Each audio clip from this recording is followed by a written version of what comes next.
किसी विधेयक को पास होने में कितना समय लगना चाहिए? हम बात कर रहे हैं वुमेन्स रिजर्वेशन बिल के बारे में, जो कि 1996 से लेकर 2023 तक पास नहीं हुआ है। आप सोच रहे होंगे कि जरूर बिल में कुछ कमियां होंगी या फिर वो हमारे हित में नहीं होगा, इसलिए इसे पास नहीं किया गया। तो आपको मैं बता दूं कि वुमेन्स रिजर्वेशन बिल में लोकसभा और राज्यसभा में महिलाओं के लिए 33% सीट आरक्षित करने की बात कही गई है।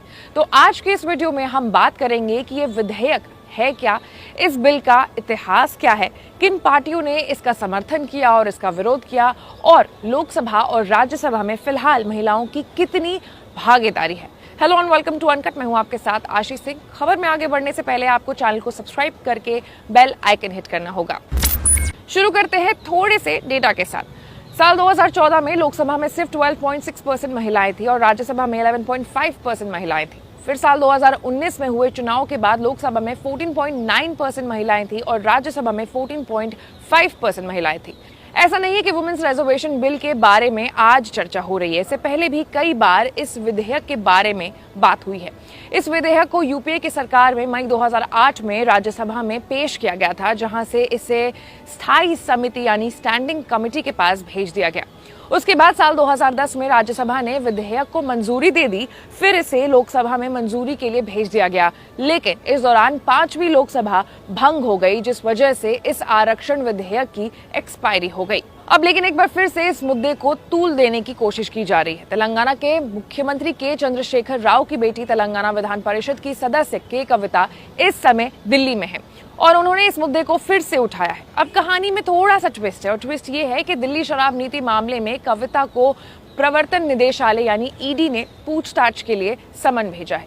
ईडी ने उन्हें 9 मार्च को पूछताछ के लिए बुलाया, लेकिन कविता इस विधेयक को लेकर धरने पर बैठ गई हैं, इसलिए अब वो 11 मार्च को पेश होंगी ईडी के सामने। अब वापस अपने मुद्दे पर लौटते हैं तो महिलाओं के रिप्रेजेंटेशन के मामले में भारत 193 कंट्रीज में 148 पोजीशन पर है और संसद में 543 मेंबर्स में से 78 महिला सदस्य हैं, जो कुल सांसदों का 14.4% ही है। ऐसे में सवाल ये उठता है कि आखिर इस विधेयक को पास क्यों नहीं किया गया, मामला अटक कहाँ रहा है। तो इसका जवाब जानने के लिए हमें सबसे पहले जानना होगा कि इस महिला आरक्षण विधेयक के बारे में।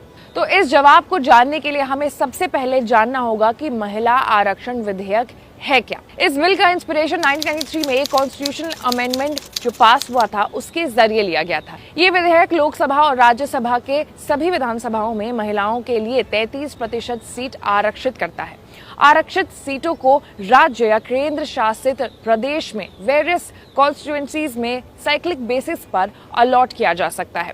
इस अमेंडमेंट एक्ट के लागू होने के 15 साल बाद महिलाओं के लिए सीटों का आरक्षण समाप्त हो जाएगा।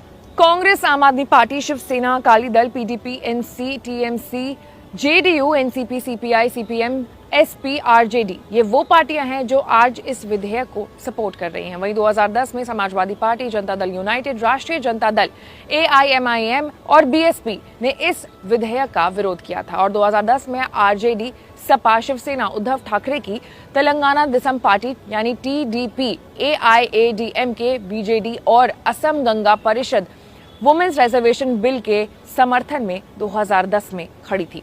बात करते हैं 1996 की, जब इस विधेयक को इंट्रोड्यूस किया गया था। ये बिल 27 साल से पेंडिंग है। अब सवाल यह है कि इस बिल की क्या जरूरत है। तो ग्लोबल जेंडर गैप रिपोर्ट 2021 की रिपोर्ट है कि भारत ने पॉलिटिकल एम्पावरमेंट इंडेक्स में 13.5% की गिरावट दर्ज की है और महिला मंत्रियों की संख्या 2019 में 23.1% से गिरकर 2021 में 9.1% हो गई है। यहाँ तक कि सरकार के इकोनॉमिक सर्वे भी स्वीकार करती है कि लोकसभा और विधानसभा में महिलाओं का रिप्रेजेंटेशन कम हुआ है। अब 1996, 1999, 2000, 2003, 2004, 2005, 2008, 2010 में इस विधेयक को पास करने की कोशिश की गई, लेकिन पास नहीं हो पाई। अब इस विधेयक को लेकर के यानी कि वुमेन्स रिजर्वेशन बिल को लेकर के आपकी क्या राय है? इसे पास होना चाहिए या नहीं होना चाहिए? आप अपने ओपिनियंस को कमेंट सेक्शन में कमेंट करके हमें बता सकते हैं और ऐसी तमाम बड़े खबरों से अपडेटेड रहने के लिए आपको अनकट को लाइक, सब्सक्राइब और शेयर करना होगा। मैं थी आपके साथ आशीष से।